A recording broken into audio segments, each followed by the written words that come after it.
Sometimes we struggle because we are acting on wrong information, not because we are not disciplined or hardworking or any of those things, but because we are executing the wrong strategy. Like someone who wants to be in a relationship but has a hard time going out.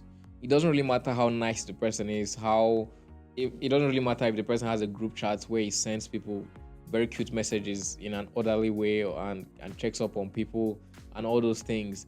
He's really going to have a hard time like having a relationship, because one of the most vital things about relationship is spending time with people. And no matter how you dance around that, if you don't get to spend time with people, you won't really have a relationship. So in this video, I'm going to be talking about 5 things that really matter outside the classic hard work, discipline. Not like those things don't matter, they matter, but these things I'm about to say also matter, and I would say they matter equally.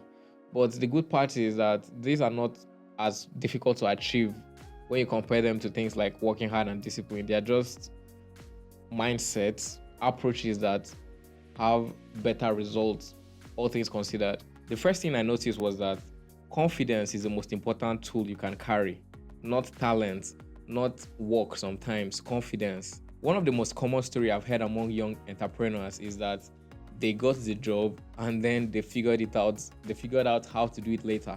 I think it's surprising how common that sentiment is, where you get a job that you didn't think you could do or you didn't know how to do at the time, but you presented yourself like you could do it and you got the job. Then you figured it out later, and now everybody thinks you can do the job, which at this point you clearly can, but that's not really what got you here. What got you to the point of being known as the guy that can do the job is because you took the risk. You just attempted doing something that you could not do, and that confidence alone is what gave rise to this guy that can do all these things. What I'm trying to say is that almost every great person you know, they had to be confident first before they had the opportunity to even show the world how great they are. It really doesn't matter how skillful you are, how knowledgeable you are. If you don't have the guts, if you don't have the balls to put yourself out there, you will never have the opportunity to even use your skill in the first place. So you could see how important confidence is, because at the marketplace, it's confidence that speaks. And yes, sometimes you're going to get humiliated. Sometimes you're going to pick a job or try a social situation, and the result might end up being negative. So maybe you got the job and you were not able to do it finally.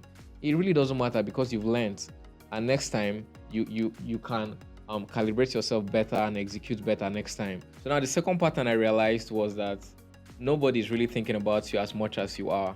So now this is particularly for the people who are trying to do stuff. So you're trying to start a business, you're trying to do something specific, but you're really worried about what people think. So the good news is this: nobody's really thinking about you as much as you do.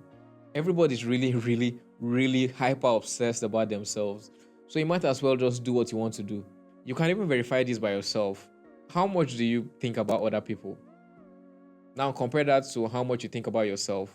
You realize that most of the time you're thinking about yourself almost consistently. Yet it's really important to know this so that you can act precisely and decisively when executing your goals. So like, the thinking about what people think about what you do is a waste of thought. Of course, there are times that is useful. Maybe you're trying to do something radical, something criminal. Then thinking about what people think is important at that instant. But if you're trying to do something original, something you're really passionate about, and that it's not a crime, very important that it's not a crime. But if you're trying to do something original, it's important you neglect what people think, because using external reference to calibrate your goals it always ends up badly. It mostly ends up badly. It will most likely end up badly. I think that's the best way to put it. The next pattern I observed is that action builds clarity. Action builds clarity. If you're trying to run a business and you don't really know how to go about the whole business thing, the best thing to do in that situation is just to start. Once you start, you become more aware of the things that are necessary to ensure your business runs properly, and you can build that up step by step from that point. It really doesn't matter how long you spend trying to think about these things and formulate the best theory in your mind so that you can execute flawlessly. If you don't act, you will hardly make any progress. That very flawless plan that you are trying to think up so that you can execute your business flawlessly, that thing is not, it doesn't exist in the thoughts. Like that perfect plan really doesn't exist in thoughts. It exists in action. It only exists in action. It's once you start trying to run the business, that's when you start noticing, okay, this is important. I need this, I need that, I need that. This also applies to people who have numerous ideas, people who can really execute a lot of tasks. So people who are good at a lot of things, basically, that's what I'm trying to say. For those people, it's always very difficult for them to pick one of those things to do because they're not really sure of the one they should do because they can really do any of them. So if you exist in that category, the best strategy is still action.